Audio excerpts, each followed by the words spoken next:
Hey y'all, Jedi Fuka here, coming at you with another Dragonheir video. This one's going to be a short video. We're just going through to talk about what I do whenever I'm done burning up my daily energy. So right now, the reset just finished. So for starters, I want to show you guys what we did with that. After the reset, I started with my first team-ish. I kind of got two teams going at the same time. The reason being is I really want to push my Vortex rankings this season so that we could try to stay up in the top here. Right now we're at rank 86. I would like to be in the top 100 at the end. It's going to be really hard to do. I don't know if we're going to get there, but we're going to try it. And I would really like to do top 50 so we can get one of these gold, but I definitely don't think I'm going to quite make that. But I'm going to push for it. We're going to see what happens. So what I did for my first team after this reset is we have a couple of our AoE damage dealers like Oster and Voresh ready to go so that I can still clear Goblin 3 using them and then mixing them in with my Vortex team. So I have Jillian here who's on my Vortex team. She's also in pretty much all my dungeons, so I went ahead and maxed her. I have Garrett, here's my main damage dealer in Vortex. We went ahead and maxed him. And then I'm using Sutha and Shaltar in Vortex, so they're at 85. Hochadir 80 here, he's helping Oster and Voresh with my Goblin. And then Furbath here at 71, and that's where I run out of energy. So what I'm going to do with all my energy right now is once we get our daily reset, I'm going to go and farm nothing but Goblin, and I'm going to push my Furbath up to 85, and then I'll slowly push my Vortex team all up to 90. That way I'm still keeping my damage up with them.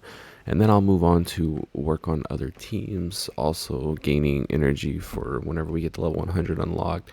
So really my goal will be whenever we get level 100 unlocked is I'll have a bunch of Goblin farmed and some decent gear so that I can go ahead and push champions up. And that way I can max out that Vortex damage. So we're going to see how that goes.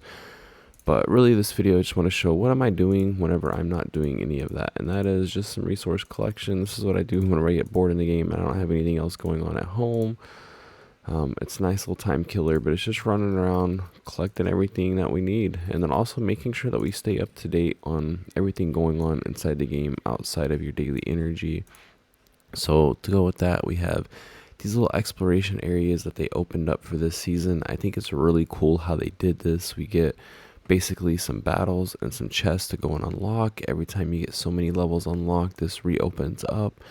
The only thing I wish that they would change with this is that on a daily reset, we could bring back the enemies and have them like scale to us so that we can still go back and do more battles if we wanted to. But this is a good way to collect resources, and it's very important that you guys do this. And the reason being that you want to keep that up is inside of your camp here is that is how you're going to re-level up your cart and your smithing station. So as you can see in here, we're already able to craft our epic gear. If you do not stay up with those, you're not going to get the hammers for that. So you want to make sure that you keep those moving along. For those of you who are in servers behind me, I highly recommend clearing these before the champion reset. That way when you do like I did and set your teams for what's coming up, you're not going to have too hard of a time having already cleared these. Some of these it'll be like the elemental guys that will only take a certain type of damage. So if you only have one team built, you're not going to be able to clear it. So it's good to clear it before that champion reset. And then that way you'll be able to do like I'm doing, farm your goblin, get two teams going, and you'll be able to come back and clear these, or whenever the future ones pop up, you'll be ready to clear them. Other things I do to keep up with my resources, do those daily arenas. I'm not a huge arena fan, but I'm doing really good in arena right now, so I'm staying up there, and that's good resources in there. And then just going through, like I said, through this map in the ocean, you'll have the wells that pop up every now and then. Those will have chests. And then for you guys who haven't cleared this, whenever you're running around the ocean, what I did is I'll mark chest marks where there's a chest that I haven't got yet and I need to go back and get. I also recommend that while you're doing the map in general, but as you're running around, if you keep an eye by your map, there's going to be a little chest icon that will pop up. If that pops up, it means you are close to a chest that contains a map, and that map is going to unlock a little treasure at the end. So as you're running around here, what this chest was when I was doing that, when that little chest icon would pop up, as I put this chest label down. I just forgot to take this one off, but that way if I didn't grab the chest, I would know where to come back to. whenever I was running the story. Then I came back, I grabbed all the chests, use a little icon, it'll help you guide you to the chest. Once it starts like pulsating super fast, it means you're getting closer, and then once it lights up, the chest is gonna pop up. Grab all those chests and you're gonna get some free resources, this free master scroll there at the end. So you definitely want to make sure you do that. And then the reason why I run around doing the map and getting these resources is, for one, everything in here is reset, so we can come back and get a lot of this stuff. Whenever these guys pop up, the first things I try to do is get the books, get the pages. Looks like we're gonna get caught. That's all right. These are the things that you can't usually buy in the store, or stuff that you can use for some quest. And I don't know if there's going to be any that pop up where we need it.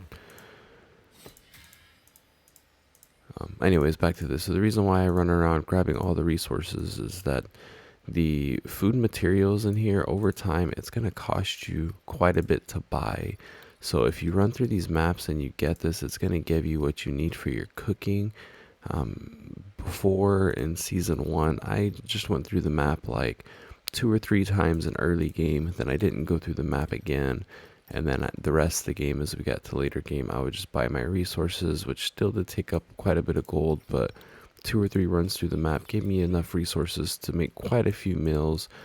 Also on my character, for my character sheet, I leveled up, let's go in here. I leveled up my intelligence all the way to 20, so whenever I do my cooking, I make extra dishes. So that helps out with this a lot too.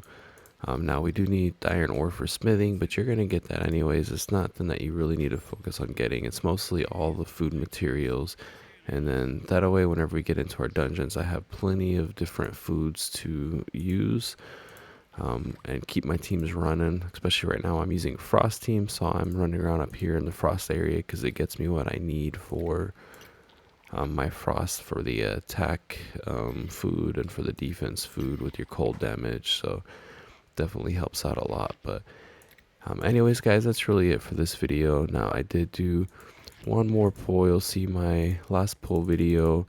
I got really lucky with the pull rates, and I still had like 25 dice left over. So what I did, and I'll tack on the pulls at the end of this video, is that I went ahead and did one more pull. So I went and did Feywild. I got my extra ones from that, and then I used up all my Wormire. I went ahead and got all the gold dice I could get, and I wanted to try to get one more champion. So if you guys watch that, you're going to see who I got. My main goal in this was to get an exclusive champion, and that way I could have one of those, because I don't have any exclusives yet, not from season 0 or season 1, and so I've been just trying to get one of the exclusives from the new season. But anyways, guys, stick around, you can see that, and you'll have a good one. Alright, so we got 30 dice still. We're 5 away from Mercy. We had really good pulls last time. I'm going to go ahead and pull again on the new banner, and if we don't hit it, we have enough time to get our other 5, especially with the new event coming down. I really want to get one of these exclusive heroes. We just did the hero reset. I put all my heroes at level 1. If I get one of these, I'm going to change my Dauntless team to probably go around them to try. The other hero I would like to see that would be good would be this one. I already have the other Ice Blast heroes, so that would be a good combination. So just see how this goes. Hopefully we get something here.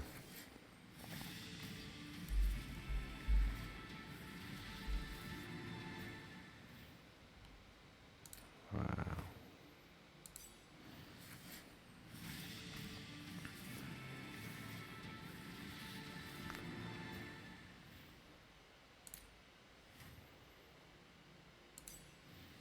So there are a few epics I need. Hopefully we get the one that I want, which is the other Ice Blast epic I don't have. And there we go, baby. Let's see what we got. Alright. Wish me luck, guys. Okay, we got this one.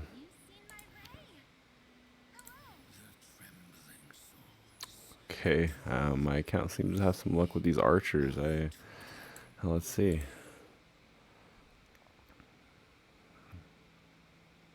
So when he deals damage, he can randomly affect one of these. That's interesting. It could be depending on how fast his attacks goes. Dealing poison damage, marking them. Okay, okay.